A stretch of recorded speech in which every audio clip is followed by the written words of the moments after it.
Okay, a little trivia question to get us started this morning. Noah gets off the ark, and he sees a devastated world. And God talks to Noah. Of course, he offers a sacrifice. God talks to Noah. What's the first promise that God makes Noah when he gets off the ark? Who knows? The rainbow. Okay. What's the actual thing? What's the statement that God makes? You know?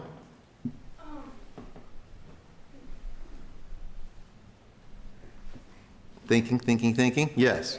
The seasons will continue. Okay, this is very good. So our kind of it's a little bit of a trick question. Our knee-jerk reaction is going to be, well, God will not destroy the earth with a flood, right? I mean, that is certainly the famous one symbolized by the rainbow. But actually, there's a promise that is just before that. And it's very interesting. In Genesis 8:22, this is God's first promise. While the earth remaineth, seed time and harvest, cold and heat, and summer and winter, and day and night shall not cease. Now, this is kind of interesting. Why would God feel the need? And he's obviously omnipotent, omniscient. Why would God recognize the need, might be a better way to put it, of assuring Noah in this way as his first promise? Well, I'm going to suggest to you that there would be some climactic conditions in the post-flood world that would be, could be troublesome to Noah and his family. Particularly this, you see this emphasis on cold and winter here? Okay. We believe that maybe there was this canopy. We'll talk about this a little bit tomorrow, or I think today, actually, in one of my later sessions, the early Earth, around the original world, and perhaps no seasons or very slight seasons. Now, cold and winter take a prominent place, and perhaps there might be this fear. Okay, what's happening next? What great calamity has God in store for us next? And God's assuring him there's going to be a regularity now of these seasons. Now, we're going to talk about the Ice Age for just a minute here. And some people are very skeptical of the Ice Age. There's a lot of evolutionary baggage. Ice Ages, millions of years, right? And then some people think, well, Ice Age, how could even people survive? Some folks, they get an idea like Antarctica. I've been to Antarctica. I actually went to Antarctica with my family on vacation. You might say, Dino Dave, you are weird. Why would you go to Antarctica on vacation? It's cool. Get it? Some of you guys will get that on the way home. Okay. Here's my family in Antarctica. And by the way, it's a black and white world. You got white snow and black rocks, and even the animals are black and white, the penguins, right? And a lot of interesting facts about Antarctica. It's a land of extremes. Believe it or not, it's a desert. It almost never snows there. So how'd they get so much snow and ice? Well, that's a puzzle. Obviously, at one point, it was kind of different. Did you know that if you're walking on the surface of Antarctica, on average, between you and the actual surface of the ground down there is 1 mile of ice? That's average. There's places that are less, there's places that are more. You got the highest recorded winds on the planet Earth, rivals Mount Washington. You've got the, minus 175 degree colds. And so it's this land of extremes. And nobody can live there. I mean, obviously there's some scientists that are ensconced in their special shacks and they can hunker down, but nobody just lives normal life there. It's just too extreme.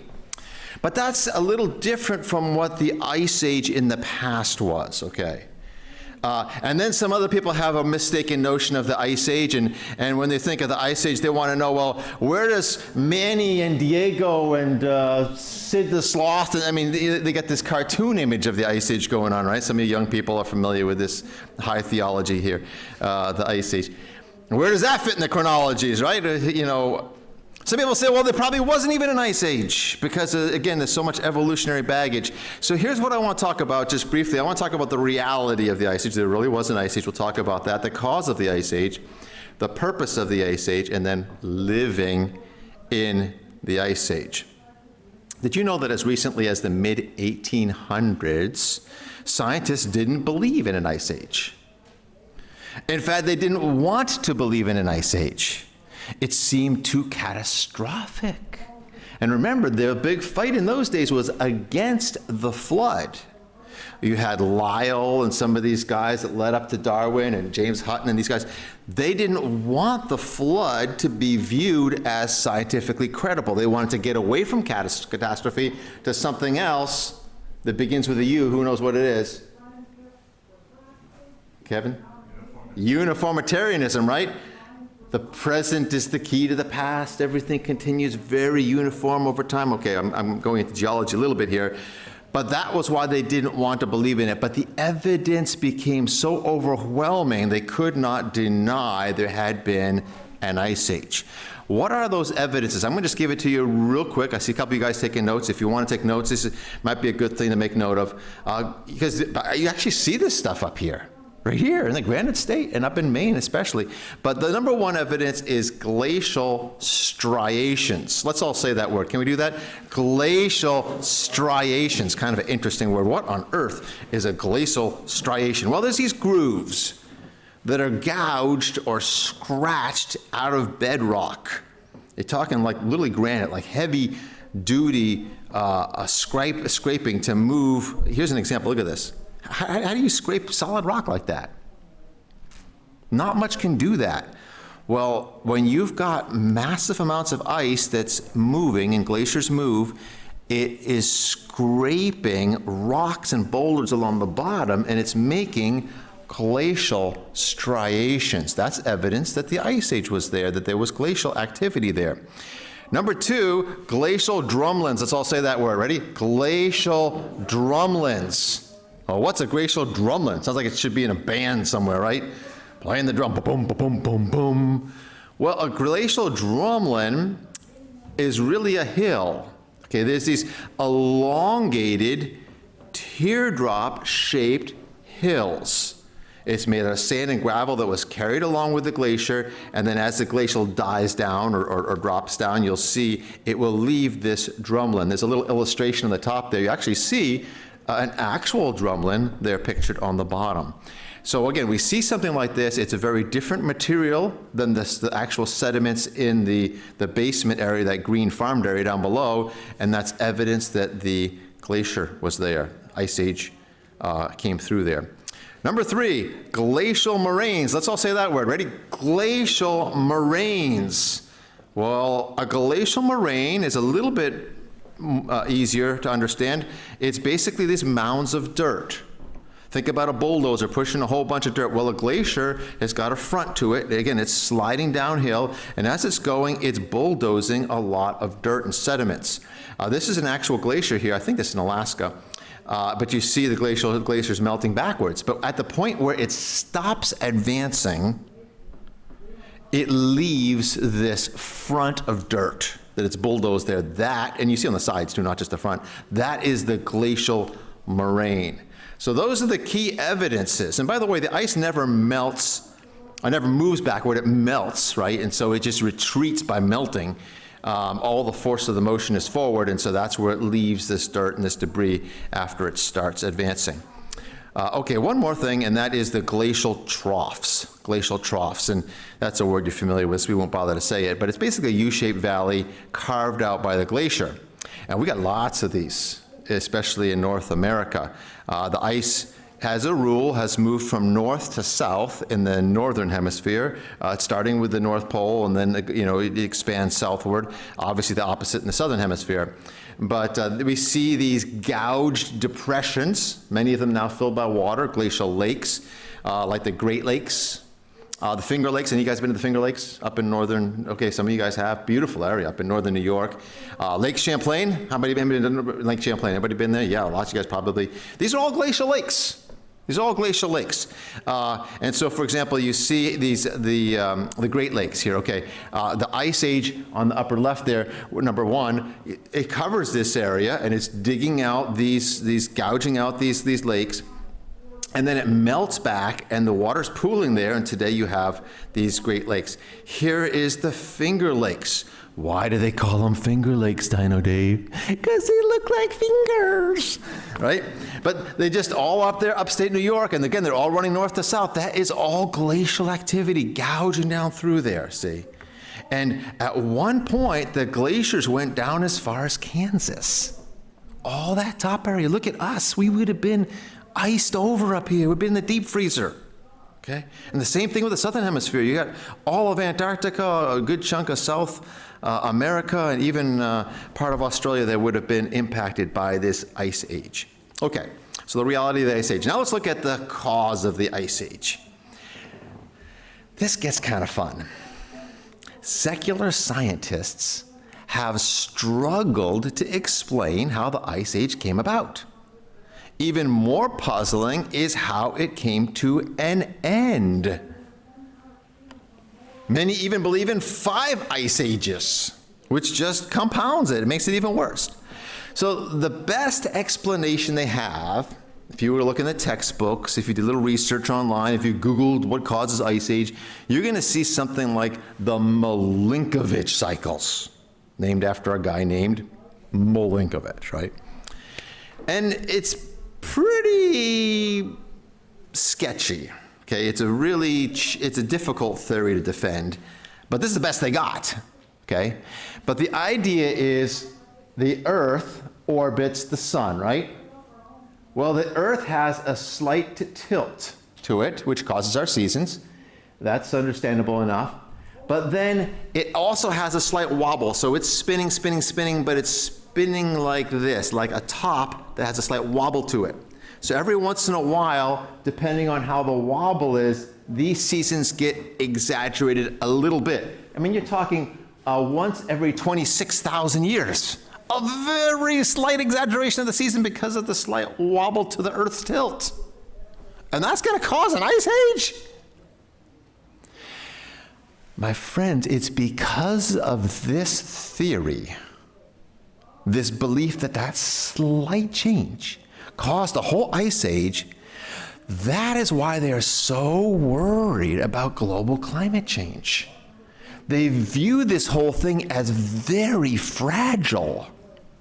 Like any slight change might throw the whole thing completely out of kerflooey. And that's why they're worried that if you use the wrong deodorant, you could burn the world up. I'm exaggerating a little bit. But they have this climate alarmism, and it's because it comes right out of this idea that the Ice Age was caused by this slight variation in the Earth's tilt, see? But it really is a very difficult theory to defend. It doesn't explain it very well. Why? Well, the Earth has ways of balancing itself.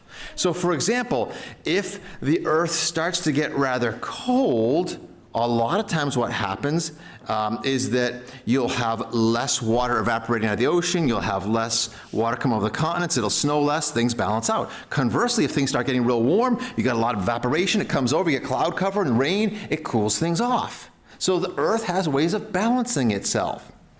And the Ice Age is really a problematic thing. How could it get started? But worse is, how did it stop? Because if you have an Ice Age get started, the ice and snow that's forming will reflect more of the light and the heat and the energy back out to space, and so it should be kind of a never-ending cycle. We should end up with snowball Earth. It should just keep growing whiter and whiter and whiter, and there should be no getting out of it. Here's a couple quotes. This is Glacial Lake Missoula book. It says, although theories abound, no one really knows what causes Ice Age. Here's U.S. News and World Report. Secular science has great difficulty explaining an ice age. We've been chewing on this problem for 30 or 40 years. It's a killer. It's embarrassing. Here's Nature magazine, a science journal, 2008. Perhaps the longest standing puzzle in the earth sciences is what caused the northern hemisphere ice sheets to come and go. So they admit this is a big problem and they don't have a good answer for it. Well, guess what, my friends? The Bible has the answer. Wow, imagine that.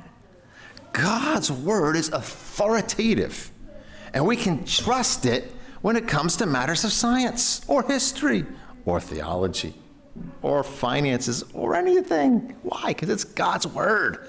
And so when we start with God's word, the Genesis flood in the Bible elegantly explains the global ice age. In fact, it provides the exact conditions needed for a single short-term ice age. So we believe, as creation scientists, the ice age lasted about 700 years. It would have followed the flood, 500 years or so for it to build up, and then 200 years for it to go back. So approximately 2350 to about 1650 BC was the ice age. Okay? Now, it was caused by two things. Number one, it was caused by warm oceans. So, whoa, Dino Dave, what are you talking about? Warm oceans.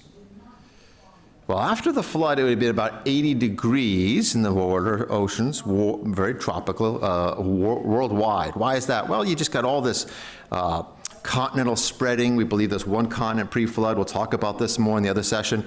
It gets ripped apart, spread out. Well, all that's new seafloor, see? That's all real hot, a lot of lava at the spreading points. And of course, the fountains of the Great Deep are coming up, which it's water that's just stored underneath, which is very warm. We see today's geysers, very warm. And so all this coming out, it would be very warm. So warm oceans. Now again, you might be saying, well, but how does that cause an ice age? Well, you have to understand, in order to get an ice age, you need lots of precipitation in the form of snow, right? For it to build up, to form the ice, compacted, you need lots of snow. Question, put on your meteorological hats and think about this for just a minute. Are you going to get more snow when it's kind of cold, like down around freezing, or more snow when it's ridiculously cold, like 20 below zero? Kind of cold. If it gets too cold, what happens? It doesn't snow. Why? Yeah, you know evaporation, but think right here. The evaporation is happening somewhere else in the oceans, right? But why am I not getting it right here when it's really crazy cold? Yeah, but the evaporation, again, is happening somewhere else. What do we need here in the air for it to snow? Moisture. Thank you, Mr. Button.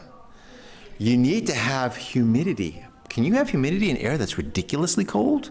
No, it's way, way too dry. That's the problem in Antarctica right now. See, it never snows or rains there at all. It's the desert. But at one point it was very different. At one point it was humid. So you need to have this moisture coming over.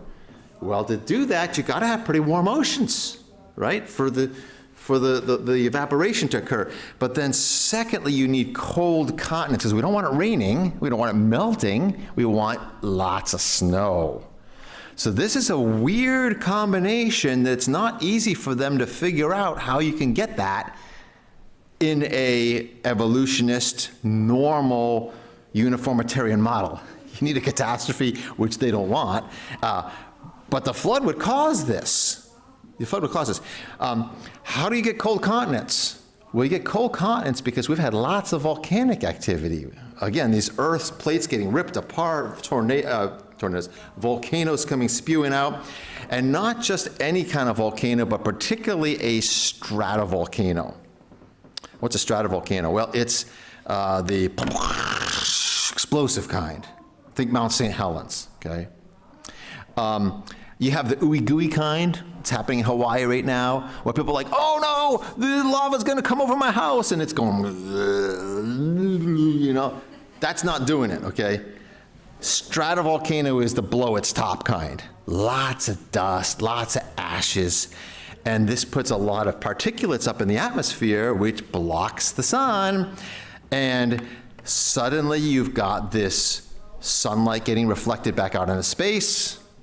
You've got lots of evaporation. That evaporation's coming over. It's very cool over the continents, and we get lots of snow. That combination of those two things, warm oceans and cool continents because the sun is blocked, that's your ticket.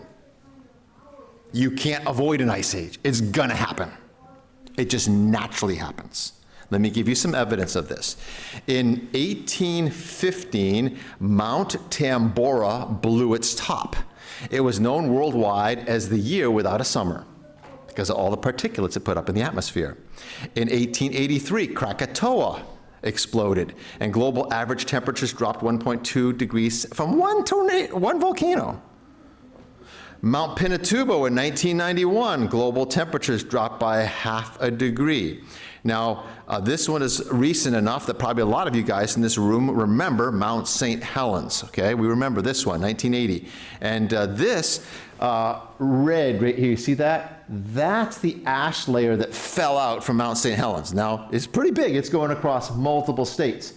But notice that when we dig in the ground, we find footprints of much bigger volcanic activities in that same region. This dark blue one. Look at this. This is the Yellowstone volcano. This, the Bishop's Tuff, and this one, the Mazama ash.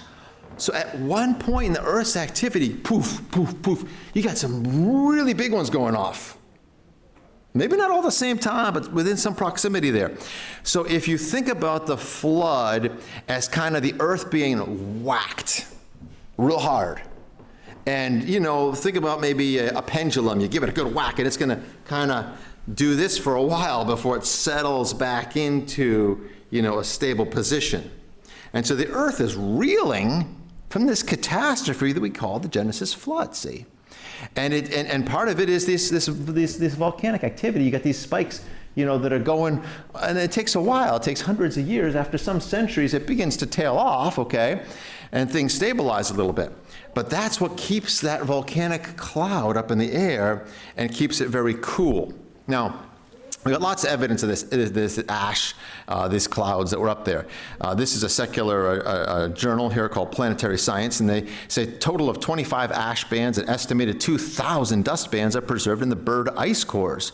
These debris bands are estimated to have been deposited on the surface of the ice sheet and testify to much more extensive fallout of volcanic ash in Antarctica during the latter part of the Wisconsin than was originally suspected. Now, the Wisconsin is millions of years ago, and they are thinking. But point is, the actual evidence is lots of ash layers, which we would say would be post-flood.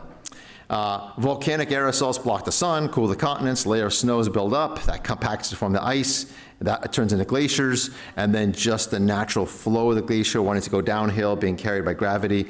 This would have made for some very harsh conditions, okay, over large portions of the Earth. Well, large reptiles don't do so good in snowy, icy conditions, right? So here's where we put the extinction of a lot of the dinosaurs. Some of these large reptiles would have had a hard time.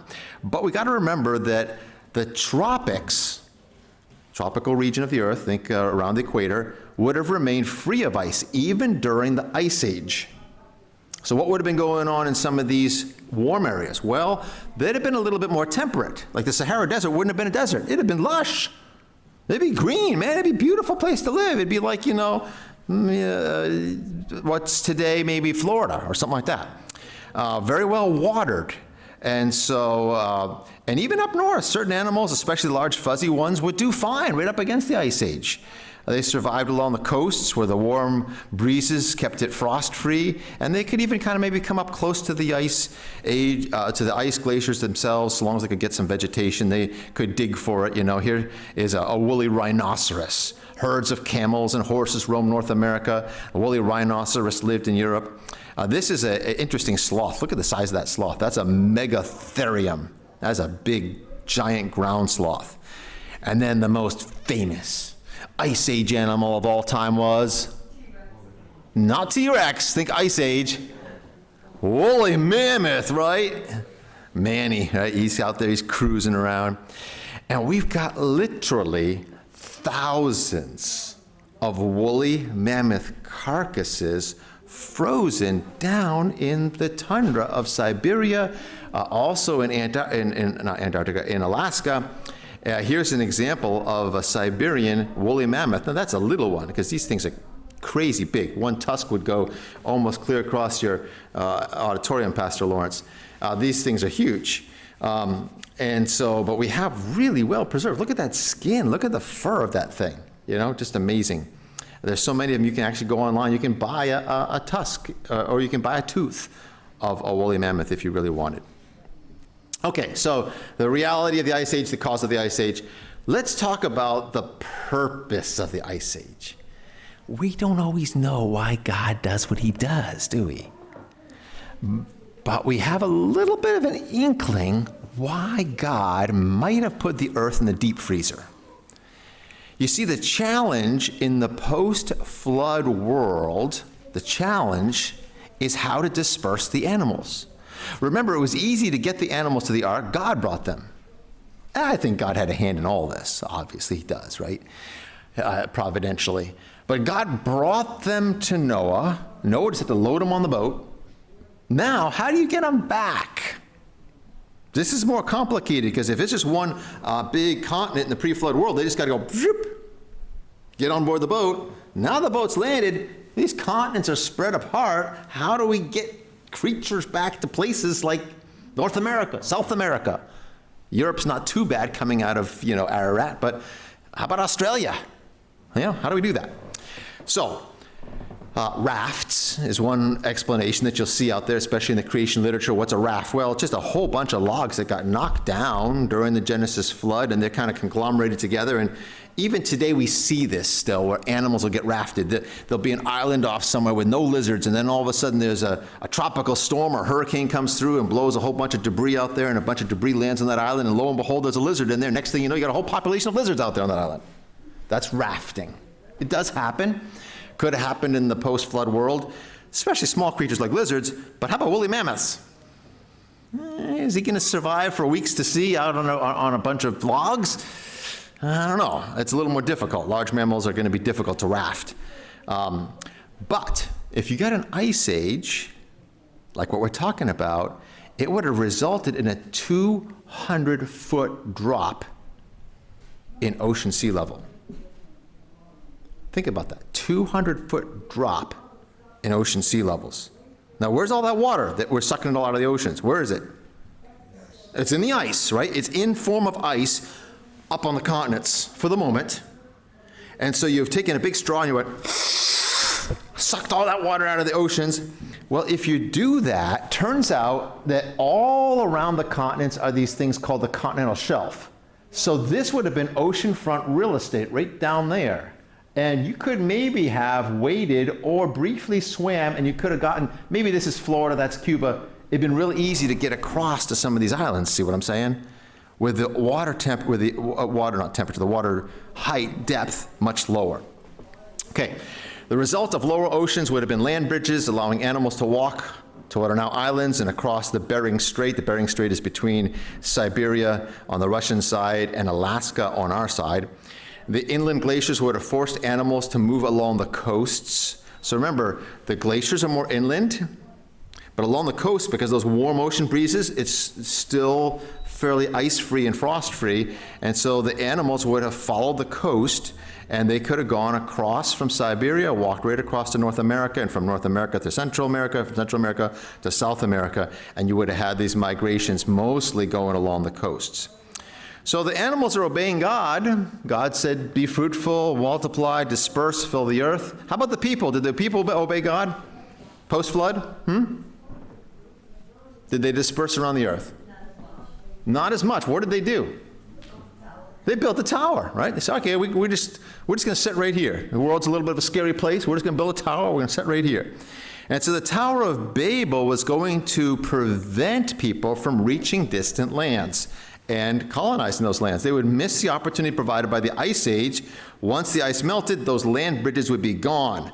And so what does God do? God comes down and God confounds their languages.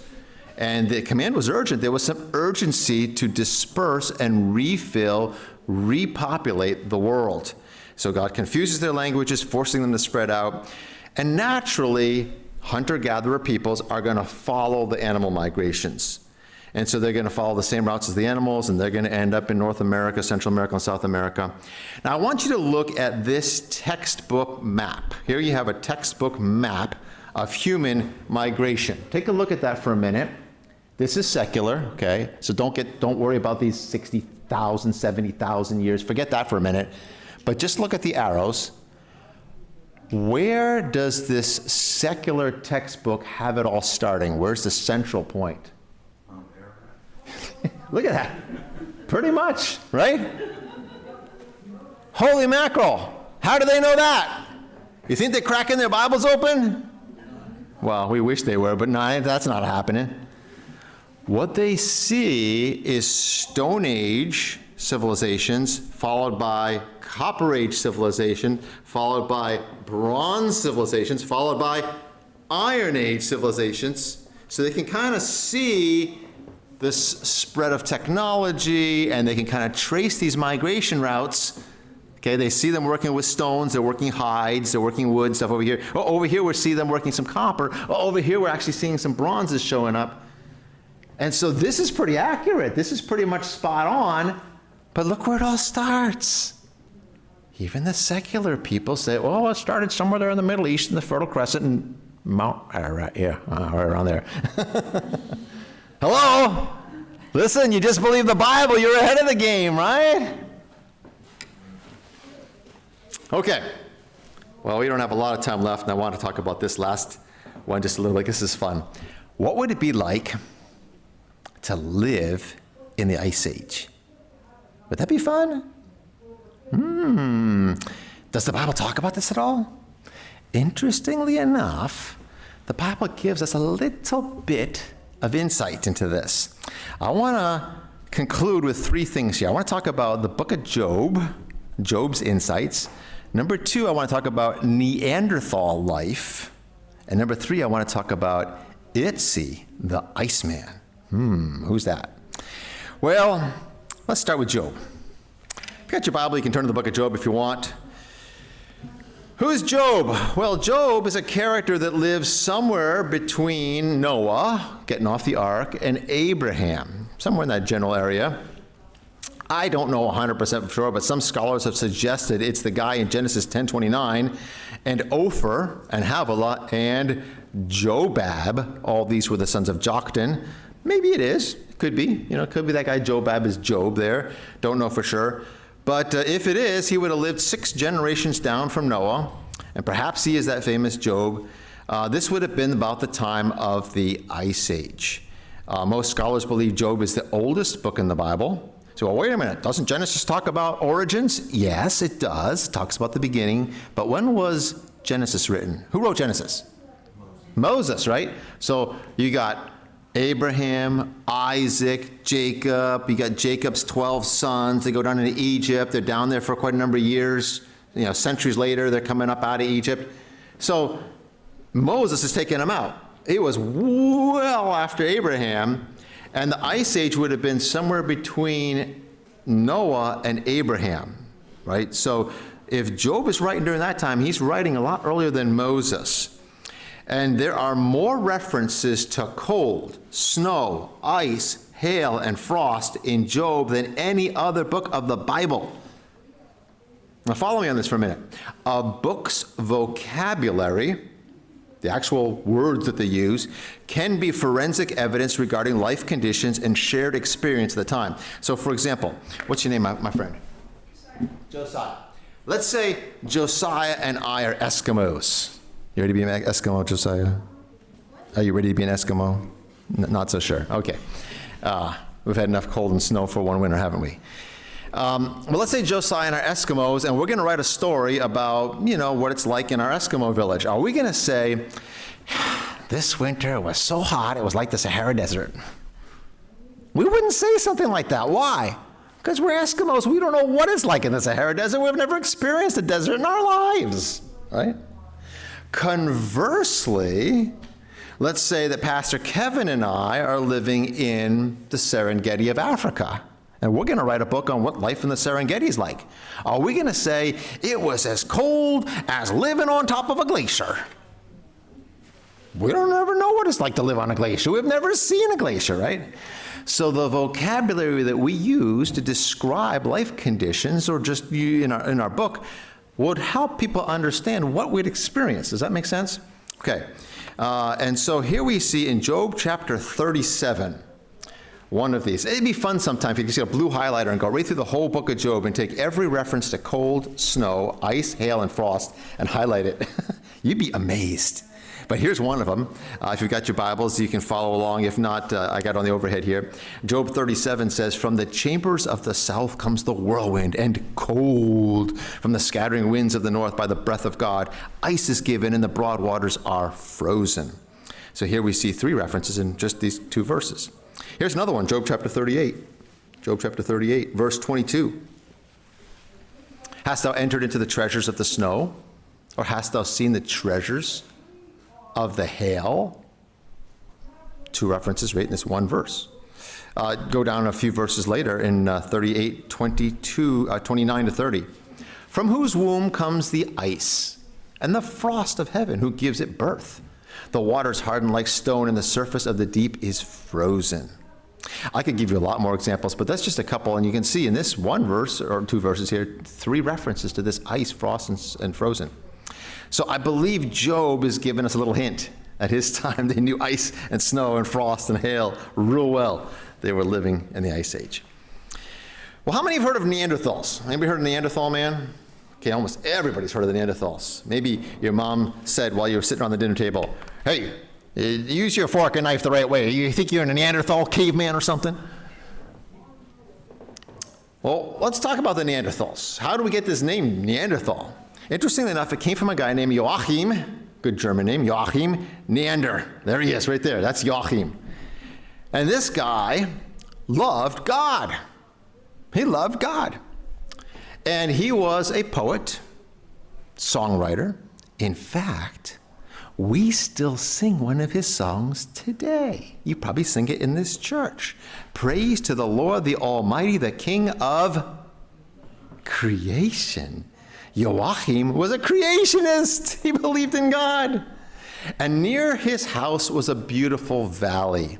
And he used to love to go down into this valley, and there was a stream going through the middle, and there's some beautiful rock formations and even some caves in there. And he'd sing, and after a while he got a following. People would go down in there and they'd hear him sing, and he got to preaching a little bit, and he kind of was just a guy that loved God.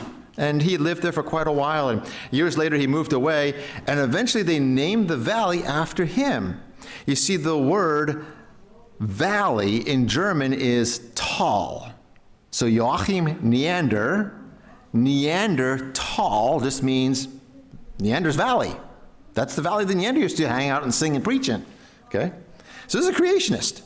And then some years later they began to mine in there, and they began to find in some of these caves skeletons. Ooh. And this is the first Neanderthal skeleton they found. Now look at that skeleton for just a minute. You got a couple leg bones, some arm bones, a tiny speck of a skull. Would you say this is a pretty complete skeleton, or, maybe kind of missing a few pieces? It's missing a few pieces, isn't it? The evolutionists like it when it's missing a few pieces, because they can tell lots of stories about it. And so this is how they did the first Neanderthal. This is how it actually appeared in 1908. That's the original right there. This brutish, hairy, basically mostly an ape fella, and he's got a club. He's barely walking upright. He's kind of hunched over, and he's going out to slay a saber-toothed tiger and bring it home and eat it raw, right? That's the original picture of the Neanderthals that they did based on that skeleton. Why? It was in 1908, 1859, origin of the species, Charles Darwin, evolution was all the rage. They wanted some evidence for it. So here was the evidence. Neanderthal, that must be right about the time when man's evolving, right? Well, a friend of mine named Jack Woetzel, trained orthodontist, lived in New Jersey, studied the Neanderthals. Dr. Woetzel was actually given permission to study the original skeletons and go to some of the original caves in Europe. And he wrote a book called Buried Alive. It's a great book. If you haven't read it, you could enjoy it if you like this type of thing.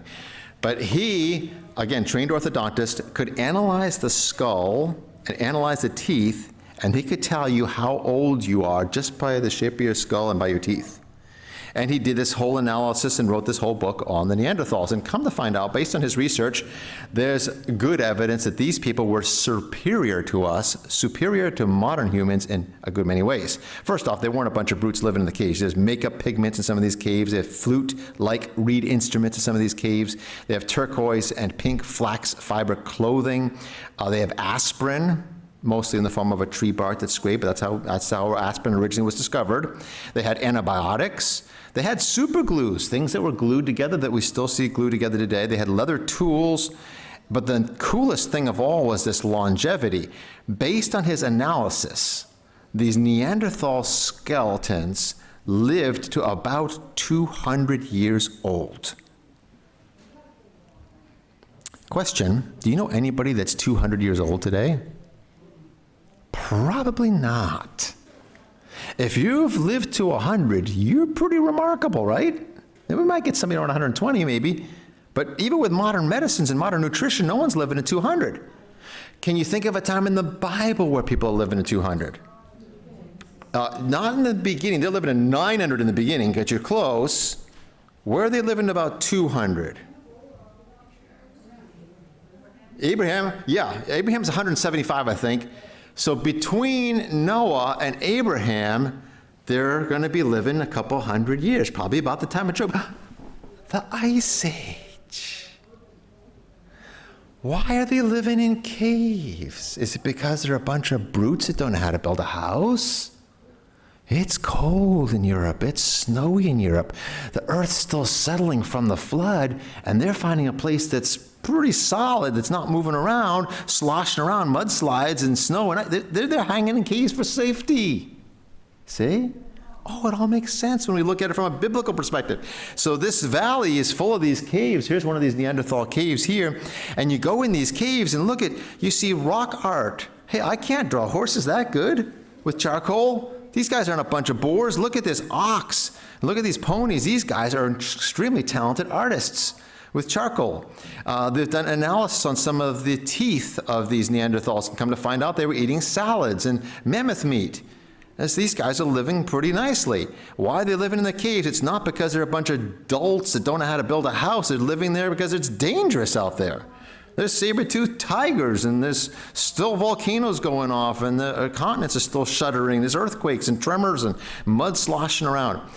Did you know the book of Job actually talks about people living in caves in his day in chapter 30, verse 6? So people living in caves doesn't mean that they're dumb. Anybody think of anybody else that lived in a cave in the Bible? Who else lived in a cave?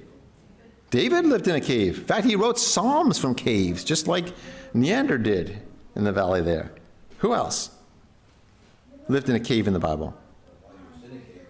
Elijah was in a cave for a little bit. Yeah, when he went to the Mount Sinai, the Mount of the Lord, until he heard the still small voice that came out. Yep, but he stayed in a cave, maybe for a night or two. Who else? I'm thinking of one guy in particular. Who knows? Sodom and Gomorrah. You're close. What's his name? Who remembers? Lot. Who said it? Gold star for Renee. Lot lived in a cave, right? With his daughters. Why? Because climactic conditions were bad. Same thing, right? So here's what the Neanderthals look like today. If you go to the museum, Smithsonian Museum down in Washington, D.C., goodness, the guy looks like he could walk down Main Street. Like nobody would even bat an eye, right? All right, let's wrap it up with Ötzi. Ötzi the Iceman. This is a fun story. There's these hikers, and they're hiking in Italy in the Italian Alps. And here is the mountain they're hiking in. Can you see these guys down here for scale? Look at the size of that mountain. And way up here where that little red dot is, at 10,530 feet, some hikers strayed off the trail, and they're just kind of meandering around enjoying a beautiful day, and all of a sudden they noticed in the glacier a guy frozen. Ew. This isn't good, right?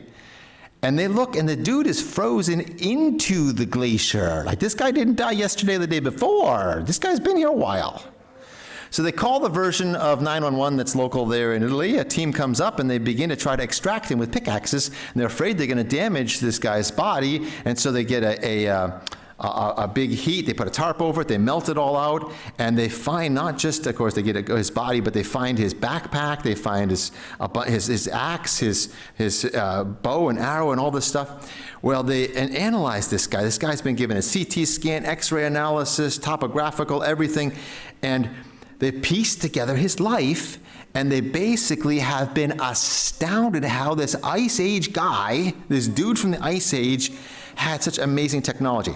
Well, I actually got permission to go to Italy. I actually got to go into the museum and see, there I am, and there's Ötzi the Iceman, the world's oldest mummy. What is a mummy? Is a mummy a lady that gives birth? No. A mummy is human remains, right, that have been well preserved. And this guy is actually still flexible, unlike the mummies of Egypt, which you touch them and they turn to dust. This guy is very well studied. His arms kind of out at a weird angle because of the way the glacier was on him. But they basically have recreated him, and they figured out, okay, he had these leggings, which were all out of fur. He had this amazing bow that he carried with him, and they learned so much they did a movie over his life. And the big question was, how did he die? You know, what happened to him? The forensic analysis of the oldest crime scene that we have. And they couldn't figure it out. Well, did he die on the glacier? But he had this amazing coat, he had shoes, he had all this stuff. He knew what he was doing. And then the guys that were examining the coat found a tear right below the left shoulder. And they called over to the guys that were doing the x-ray analysis and said, hey, can you zoom the x-ray machine in on the left scapula? So they zoomed the x-ray machine in, and lo and behold, there is a flint arrowhead under his left scapula. So he was shot from behind. He was ambushed. Ooh, the story gets even more interesting, huh? Why would they leave the goodies? If this had happened in war, you would strip the body. I mean, you'd never leave things like a copper axe and a backpack and nice coat. You'd never leave that. We think he was probably ambushed by somebody he knew. And you couldn't very well come back to town and say, oh, poor Ötzi, I don't know what happened to him. Well, what are you doing with his bow and arrow and his axe and all stuff? Yeah. So that would be a bit of a problem. So we got all left for us so we can see it today. But here is his yew wood bow. Now, guys, think about this. These guys are not dodos. This is amazing. At the time of Robin Hood in, I don't know, what's it, 1200s, 1300s? They're making bows out of yew wood. It's the best wood around for the British longbowmen. This guy had a yew wood bow. He had a quiver with arrows, and the arrows had the feathers on them. They call it fletching in archery. He had this Swiss Army knife. I don't know if it was made in Swiss, but he had this army knife. He had his axe. The shoes were crazy. I mean, these shoes have bearskin lowers and deerskin uppers and all sewn together, and they had grasses weaved in for insulation. I mean, it's just amazing shoes. All evidence that European peoples lived quite comfortably right up against the coast during the time of the Ice Age. And so, yeah, it would have just been very interesting. This would have been the sons of Japheth, pushing the edge of the Ice Age, moving northern through what's Europe. Okay, in summary, the Ice Age was real, backed up by observable scientific evidence, not just theory. Number two, the Ice Age was caused by after effects of the Genesis flood. Number three, the Ice Age was necessary for post-flood dispersal of men and animals. Number four, the Ice Age fits well with biblical history. My friends, if you just believe the Bible, you're going to be ahead of all the scientific theories. Psalm 147 says this, he casts forth his ice like morsels. Who can stand before his cold? We think of God as a burning fire, and of course, Hebrews, God is a consuming fire, but God also is in absolute control of the cold. And when God wants to put you in the deep freezer, he can do that too. God's control of the heat, and God is in control of the cold, and we should glorify him for both. Amen? Amen. Okay. We got like just 1 or 2 minutes. Anybody have any questions? Questions on the Ice Age? Or Ötzi the Iceman, or the Neanderthals. Or financial advice. No, I'm kidding about that one. Yes, Kevin. Regarding the timing of the authorship of the book of Job, have you read anything about what language that would have been in as Hebrew was around at that point? Yes, yeah. So we would believe a lot of the stories, even in Genesis, are traditions that would have been handed down. Obviously, the Spirit of God's overseeing the writing of it through Moses. It's all completely inspired. Nobody's concocting this.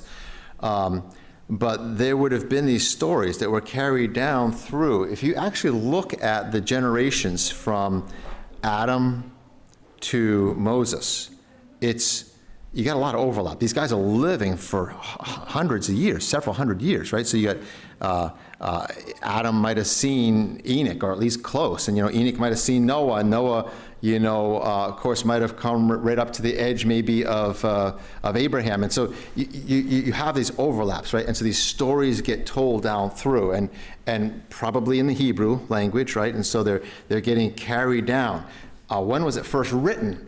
Probably not till later, because you got this proto-Hebrew kind of coming out of Egypt, right? And we believe God probably allowed language to develop specifically to document the Torah. Really, that was why God. But we didn't have an alphabet, see. So you would have had crude cuneiform, and you would have had the symbols of hieroglyphics and stuff like this. That would have existed, but not in the form where you really could have done a Bible, right, in a compact form on papyrus or on parchments. So yeah, Job would have been pre-writing, but actually it's the composition of the book probably would have been in place at some earlier point, we would think. Good question. Yeah, somebody else. Okay, we got to go anyway. It's 2:49. Let's be dismissed.